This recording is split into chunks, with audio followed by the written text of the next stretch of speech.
Happy Sushi สบายดีพรเป็นอะไรม่วนบ่มื้อนี้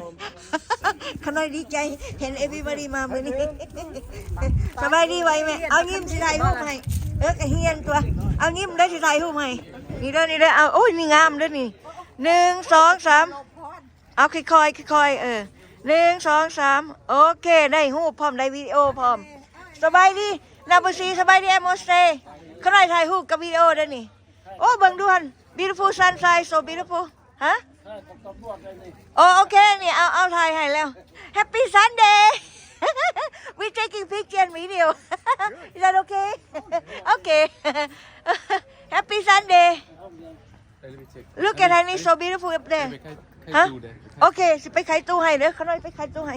โอ้เบิ่งดอกไม้นี่งามแท้ว่าว้าวเบิ่งไปพี่น้องดอกไม้นี่นะงามแท้ว่างามตะเวนก็งามพุ่นน่ะ Okay happy Sunday everybody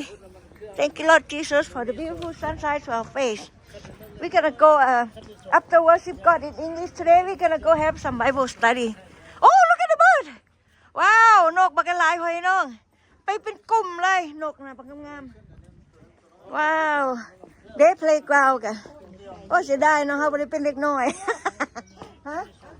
ตอนยังน้อยไปเล่นทั้งภูทั้งผาอยู่น้ำป่าน้ำดงบ่ได้เล่นเพลย์กราวด์สิถ่ายบ่เ